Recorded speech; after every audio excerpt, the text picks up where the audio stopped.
Vérissure, le numéro 1 des alarmes en France. Rendez-vous sur vérissure.fr pour votre demande de devis gratuit. Vérissure présente.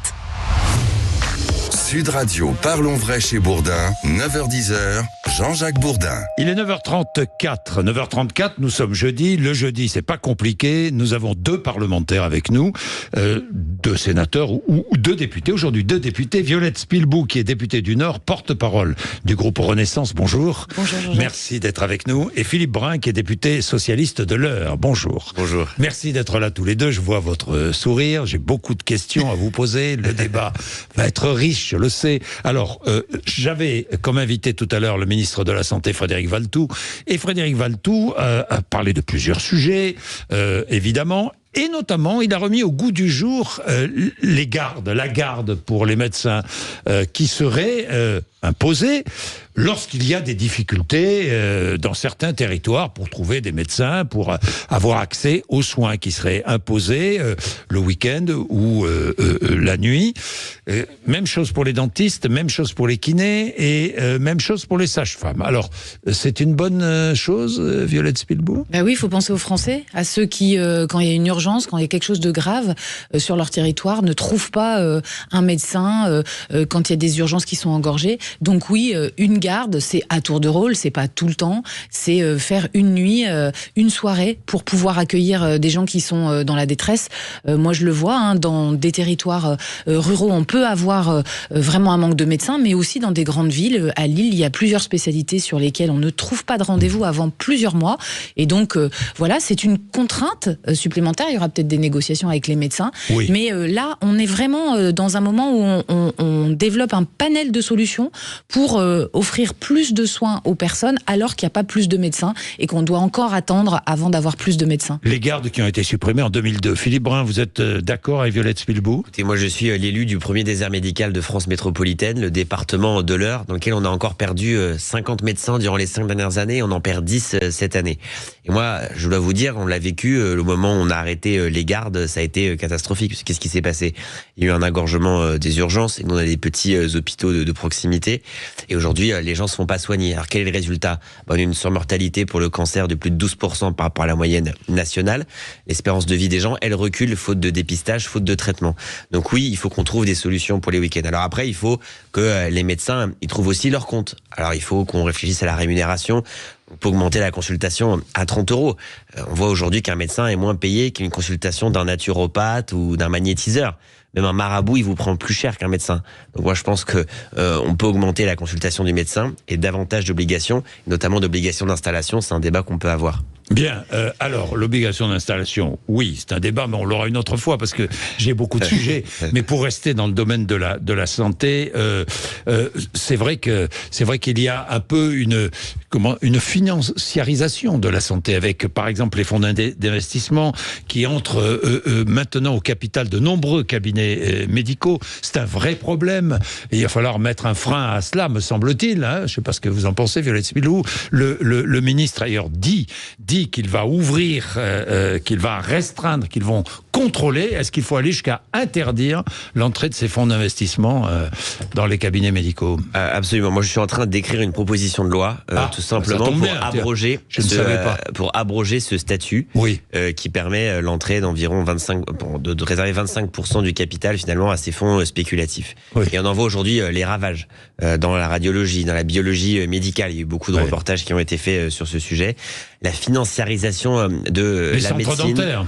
Centres dentaires. La financiarisation de la médecine, c'est l'inverse de l'esprit de la médecine. Et finalement, les premiers à en pâtir, c'est les médecins eux-mêmes qui viennent nous voir en nous disant, là, on est arrivé à un système dans lequel aujourd'hui, on a mis le doigt dans un engrenage duquel on veut sortir. Moi, je crois qu'à l'inverse, il faut aider beaucoup plus les gens qui s'installent, les médecins qui ont le courage de s'installer sur des territoires avec d'autres professionnels de santé, dans des centres multidisciplinaires. Pas de coercition, il faut les aider. Et par exemple, aider, c'est avoir plus d'assistants médicaux. Il y a déjà eu 6000 assistants médicaux avec des postes qui vont être ouverts en plus. Gabriel Attal l'a rappelé, il veut arriver à 10 000 assistants médicaux pour que toutes les tâches administratives qui prennent du temps sur le temps médical puissent être facilitées. Et puis, c'est aussi décharger les médecins d'un un certain nombre de gestes qui peuvent être faits par d'autres professionnels de santé. On pense aux infirmières, aux sages-femmes, où il y a déjà eu des mesures où maintenant leurs pouvoirs sont renforcés. Et puis là, très récemment, ce week-end, le Premier ministre a annoncé que les opticiens pourront renouveler ou corriger des ordonnances pour le renouvellement de lunettes. C'est vraiment des mesures de bon sens, parce qu'il y a des fois 4, 5 mois, 6 mois d'attente dans certains territoires pour avoir un rendez-vous avec un ophtalmo. Et puis, il a annoncé aussi que les pharmaciens pourront délivrer des antibiotiques. Là, il faut faire attention, parce que ça peut faire peur un peu en se disant des antibiotiques, c'est quand même important, mais c'est pour des maladies sur lesquelles il y a des tests qui existent en pharmacie, angine et cystite. Tout ça, l'objectif, c'est vraiment de libérer du temps aux médecins et de faire en sorte qu'un médecin généraliste puisse avoir de bonnes conditions de travail, puisse être entouré et avoir un rythme et une rémunération décente.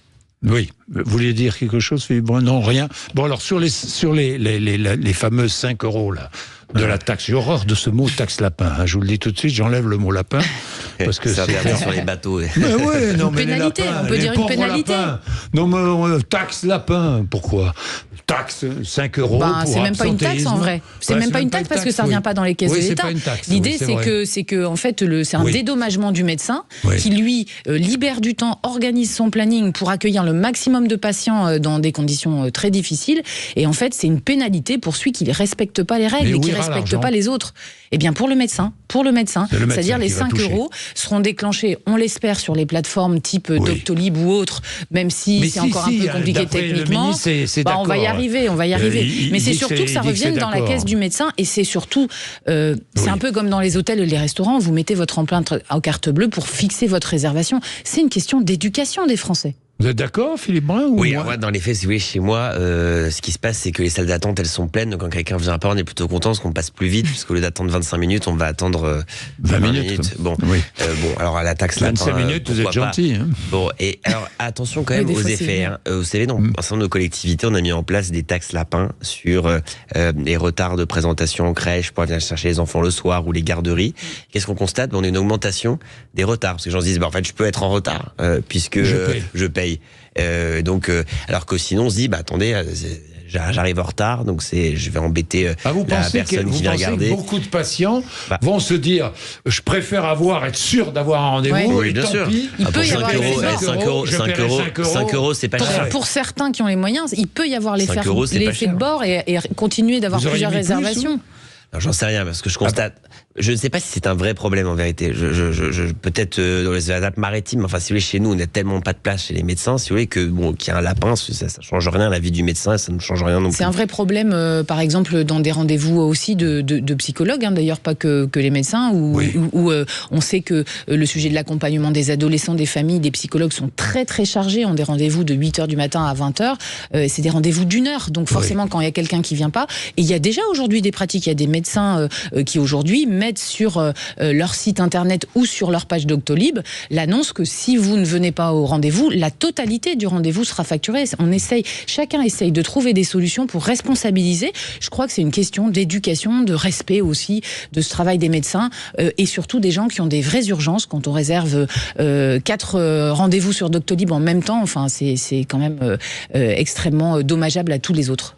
Bien, on va parler des fonctionnaires, juste après la pub. 9h43, tout de suite. Vérissure, le numéro 1 des alarmes en France. Rendez-vous sur vérissure.fr pour votre demande de devis gratuit. Vérissure présente. Sud Radio, parlons vrai chez Bourdin, 9h-10h, Jean-Jacques Bourdin. Il est 9h46, Violette Spilbou, députée du Nord, porte-parole de Renaissance, est avec nous. Et Philippe Brun, également, député socialiste de l'Eure. L'emploi à vie des fonctionnaires. En fait, un fonctionnaire peut être révoqué aujourd'hui. Mais apparemment, d'après ce que j'ai compris, le ministre de la fonction publique était avec moi, il avait dit déjà la même chose. Il y a 10 jours, ça n'avait pas été repris. Il avait aussi parlé de la fin des fameuses catégories A, B, C. Il a reparlé encore du mérite, là, d'une part de rémunération au mérite. S'agit-il de mettre fin à l'emploi à vie des fonctionnaires? Violette Spilbou. Oui ou non? Déjà, aujourd'hui, Oui. l'emploi à vie des fonctionnaires, c'est un peu un mythe, parce qu'effectivement, comme vous l'avez dit, quand il y a une faute, il y a déjà de la Quand il y a une faute révocation. grave, il y a parfois, licenciement. quand il y a une maladie grave, il y a l'inaptitude. Donc, aujourd'hui, il peut y avoir, et je pense que dans les jeunes fonctionnaires, il y en a beaucoup qui rentrent dans la fonction publique en se disant qu'ils pourraient à un moment faire un autre métier dans leur vie et faire des parcours plus variés que ce qui se passait il y a une trentaine d'années. L'objectif de ce projet de loi global, c'est bien effectivement de fluidifier, de faciliter à la fois l'entrée dans la fonction publique, mais aussi les mobilités entre les métiers, de pouvoir changer de métier plus facilement au sein de la fonction publique, de ne pas rester toujours dans la même case, et puis aussi d'avoir des managers qui ne se sentent pas impuissants, c'est-à-dire qui puissent promouvoir et récompenser le mérite et les efforts d'un agent, et qui puisse aussi sanctionner sans être face à un blocage complet du système qui ne permet rien. Philippe Brun. Bon, c'est quoi le problème de la fonction publique aujourd'hui? C'est pas le statut, c'est qu'on n'arrive pas à recruter. Oui. Donc, si c'était si attractif et si protecteur, il y aurait des milliers de personnes qui se présentent au concours. En fait, c'est pas assez bien payé, quoi. C'est pas assez bien payé. Le management est quand même terrible dans la fonction publique. C'est-à-dire qu'on n'apprend pas aux gens à motiver les équipes et une bureaucratie quand même qui est écrasante pour les gens et qui est difficile à vivre. De la rémunération, tout ça. Alors après, l'emploi à vie, bon bah c'est comme quand vous êtes dans un grand groupe. L'État, c'est un grand groupe, donc comme c'est un grand groupe qui a priori fait pas faillite, vous avez plutôt tendance, comme dans un CDI, à être plutôt protégé dans votre emploi. Mais si vous commettez des fautes, vous êtes évidemment viré. Si votre service est supprimé, vous pouvez aussi perdre votre poste et quitter la fonction publique. Donc je pense que c'est pas ça le sujet aujourd'hui. Maintenant, on peut réfléchir pour un certain nombre de hauts fonctionnaires à prévoir des plans de départ, parce qu'on voit bien que notamment dans le déroulement d'une carrière, il y a à la base, si vous voulez, des adjoints chefs de bureau, sous-directeurs, directeurs. On a plein de hauts fonctionnaires en France qui sont sur l'étagère. Des préfets hors cadre, des inspecteurs généraux des finances. Bon, prévoyons un plan de départ pour ces personnes à l'âge de 40 ans. Ça nous coûtera moins cher. Le mammouth, quoi. Dégraissons en haut. Moi, je vais reprendre une vieille expression. Voilà. Oui, mais en tout cas. Donc parlons, je veux dire, des très hauts fonctionnaires, très privilégiés. Ne parlons pas, s'il vous plaît, des gens qui sont catégorisés, dans les collectivités, qui balayent, qui sont à 1 200 € par mois, qui gardent la piscine. Enfin, je veux dire, c'est quand même pas des gens privilégiés. Voilà. Parlons des très hauts fonctionnaires qui, à mon avis, on pourrait faire des efforts. En vrai, je crois qu'il y a une polémique sur ce sujet-là qui est absolument pas le sujet essentiel de la réforme. Pour moi, le sujet essentiel de la réforme, c'est que quelqu'un qui est par exemple une infirmière libérale, qui a fait 20 ans de carrière en allant à domicile partout et qui veut changer en intégrant l'hôpital public parce qu'elle a une vocation, qu'elle sent que l'hôpital public a besoin. Vous disiez, il y a pas d'attractivité suffisante et donc elle veut intégrer l'hôpital public et le poste qu'on lui propose, c'est un poste à un grade et une rémunération qui font comme si elle était une infirmière débutante qui avait pas 20 ans de carrière derrière elle. Oui. Et donc c'est ça aussi que Stanislas Guerini veut changer et ouvrir, c'est qu'on puisse rentrer à un grade supérieur directement. C'est que quand on est apprenti, par exemple 2 ans dans une collectivité territoriale, qu'on donne satisfaction, qu'on est prêt à exercer le métier, qu'on puisse être intégré directement. Aujourd'hui, c'est pas le cas. Il faut repasser par la case formation 1 an, il faut repasser par la case concours. Donc tous ces sujets-là, c'est des sujets qui l'ouvrent à la concertation. Il ouvre le débat, il n'y a aucun tabou. Je trouve quand même qu'il attaque assez courageusement plein de sujets qui sont des statu quo dans la fonction publique, que ce soit à l'État, dans les collectivités territoriales, à l'hôpital. Et c'est un dialogue syndical qui va s'ouvrir pendant 6 mois avant le projet de loi. C'est plutôt une bonne méthode. Alors voilà, ça fait polémique aujourd'hui, mais moi je trouve que c'est une réforme assez courageuse. Et ce que nous demandent les Français, c'est un meilleur service public pour tous. Oui, ça c'est. Et puis un service public présent aussi. Hein, et efficace et performant. Et présent. Présent. Voilà. Et présent. Parce que présent. Dans certains quartiers ou dans certains villages, dans petites villes, il n'y a plus de services publics. En fait, il y a aussi le cercle vicieux, c'est que, en fait, comme c'est pas attractif, eh bien, il y a pas assez il y a plein de postes qui sont pas pourvus. Comme ils sont pas pourvus, les gens qui travaillent trop, et donc il y a une difficulté des conditions de travail, du sens au travail, et donc c'est un cercle qu'il faut casser. Le désert public, ça existe. Dans votre circonscription, vous connaissez ça. Public. En fait, on nous a supprimé, moi, dans la circonscription, 7 centres des finances publiques en 5 ans. 12 classes d'école. 8 bureaux de poste. Donc à la fin, qu'est-ce qui se passe? On nous remplace ces services par des maisons France Service. Moi, je vous invite à aller voir les maisons France Service. Moi, j'en ai une, c'est une pièce sans fenêtre, avec un ordinateur, probablement Windows 95, avec devant un jeune de 20 ans en service civique payé 500 €, qui est censé avoir la même compétence qu'un inspecteur du travail, qu'un inspecteur des finances publiques, qu'un conseiller Pôle emploi, qu'un travailleur social de la CAF, ou qu'un guichetier de la CPM ou de la CARSAT. Si vous voulez, à la fin, c'est impossible. Donc les gens, avant, ils avaient accès à des services. Qu'est-ce qu'ils font aujourd'hui, les gens? Mais ils peuvent pas, ils sont plus reçus en présentiel. Ils passent leur journée à appeler, à pas avoir de réponse. Nous, les élus, on essaie de faire des choses. Moi, ma permanence, c'est devenu une maison de service public. J'ai 2 personnes à plein temps qui traitent les dossiers des gens en lieu et place des services publics. Donc, on a un énorme sujet aujourd'hui pour recréer de la présence sur le terrain, en milieu rural, périurbain, où ça fait particulièrement défaut aujourd'hui. Oui. Oui, bah, je partage pas tout. Non, je partage pas tout. Je partage pas tout parce que là-dessus, il y a un petit peu de mauvaise foi. On oublie qu'une grande partie des actions, des actes administratifs sont digitalisés, qu'une grande partie des gens utilisent aujourd'hui ça, notamment aux impôts, par exemple. Tout ce qui s'est automatisé sur le prélèvement sur les impôts sur le revenu, ou bientôt on veut aussi avoir les aides sociales qui arrivent directement pour simplifier. Tout ça, ça fait qu'effectivement, il y a moins besoin sur certains territoires. Après, je suis assez d'accord sur des territoires ruraux où on n'a plus cette présence physique pour des personnes, par exemple, qui peuvent pas faire leur dossier de retraite. Les permanences de la CARSAT, c'est un vrai sujet. Et quand on est service civique, on peut pas tout savoir sur le sujet d'un dossier de retraite. Plus de monde à la campagne. Oui, il faut peut-être répartir différemment. Parce que moi, à Lille, effectivement, j'ai ma permanence. Il y a les CCAS de toutes les communes. Il y a les sièges des administrations. Donc, il y a une inéquité territoriale. Et là-dessus, il y a un travail à faire. Alors, je termine sur les élections européennes. C'est dans moins de 2 mois maintenant. Dites-moi, Glucksmann va doubler Valérie Hayé, Philippe Brun? On n'en est pas loin, là.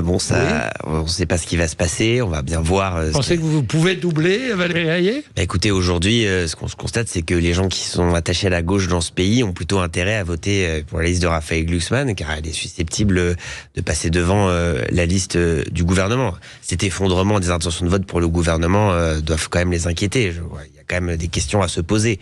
Que le parti du président de la République soit testé à 16-17%, c'est quand même particulièrement bas. Donc oui, il faut que la gauche soit devant le gouvernement, ce serait un beau symbole. Violette Spilbou, c'est pas terrible pour l'instant. On est à 2 mois du scrutin du 9 juin. On a un bilan qu'il faut continuer d'expliquer et défendre. On a une très bonne candidate, Valérie Hayé, qui ne refuse pas le débat. Je lance un appel encore une fois, j'aimerais bien qu'elle vienne ici. Qui ne refuse pas le débat. Et ben, alors je lui dirai. Dites oui, parce que pour l'instant, elle refuse de venir ici. Elle ne refuse pas le débat. Elle préfère elle est une femme d'action qui est à Renew Europe, une vraie femme influente députée européenne, qui connaît les sujets et qui n'a pas de langue de bois. Et puis surtout, on a un programme qu'on va présenter, je pense qu'à la fin du mois d'avril, le président de la République va prendre la parole sur les sujets européens. Et on aura un programme à défendre. Donc rien n'est joué. Et moi, je reste extrêmement confiante parce que quand on voit le vote du pacte asile-immigration, quel est le groupe qui a voté la totalité d'un pacte équilibré entre l'accueil des personnes qui demandent l'asile et la fermeté sur l'immigration irrégulière? C'est le groupe Renew. Et il n'y a que nous qui, aujourd'hui, avons une position très claire sur ces sujets. Oui. Dites-moi, mais pendant ce temps-là, Jordan Bardella est à 31%. Hein? Oui, ça c'est vous écharpez, mais Jordan Bardella, lui, est à 31%, Philippe Brun. Non, mais vous avez raison de le dire. On regarde les courbes des uns et des autres. Ne pas oublier qu'on est dans une bataille de nains pour l'instant. Ben oui, vous êtes dans une bataille de nains et quelqu'un domine. Il y a autant de listes de gauche que de marques de yaourt chez Carrefour, et donc il faut qu'on arrive à se rassembler. La France Insoumise, vous avez proposé une seule liste. Et moi, j'étais favorable à la liste commune, donc ça s'est pas fait. Maintenant, ce qu'il faut, c'est qu'on arrive à se rassembler dans cette élection européenne pour porter un maximum de députés européens qui portent une autre politique que la politique libérale du président Macron et de ses alliés au niveau européen, et une autre politique que la politique d'extrême droite que propose Jordan Bardella. Voilà, donc il faut qu'on arrive à le faire. On a une campagne pour porter tous ces beaux et importants sujets. Moi, je suis assez choquée quand j'entends parler d'alliance entre le Parti socialiste et LFI, parce que la NUPES, il faut pas oublier oublier que en fait la NUPES, c'est la NUPES avec notamment la LFI et la gauche radicale extrême qui favorise la montée de l'extrême droite, qui hystérise les débats politiques, qui donne aux Français une image extrêmement violente de la politique et qui dénigre les institutions et la Ve République. Et tout ça, ça fait le jeu du Front National. Donc qui aujourd'hui favorise le Front National? C'est cette alliance délétère entre les élus du Parti Socialiste et l'extrême gauche. Et c'est ça qui aujourd'hui pousse la montée du Rassemblement National. Vous êtes le marchepied du Rassemblement National. Vous êtes arrivé au pouvoir en 2017. Macron a été élu très largement face à Marine Le Pen. Vous n'avez fait que la faire augmenter. Je crois que le Parti Socialiste n'a pas de leçon à donner sur la montée du Rassemblement National. Ce qu'il faut, c'est avoir l'efficacité de l'action publique et de la politique. J'aurais dû lancer le débat là-dessus. Mais enfin, il y a des priorités que... bien, merci à tous les deux d'être venus nous voir dans tous les cas. Il est 9h57. Tout de suite, Sud Radio Média. Valérie Expert, Gilles Gansman reçoivent Emmanuel Anison, journaliste et auteur. Sud Radio, parlons vrai chez Bourdin, 9h-10h, Jean-Jacques Bourdin. Avec Vérissure, le numéro 1 des alarmes en France. Rendez-vous sur vérissure.fr pour votre demande de devis gratuit.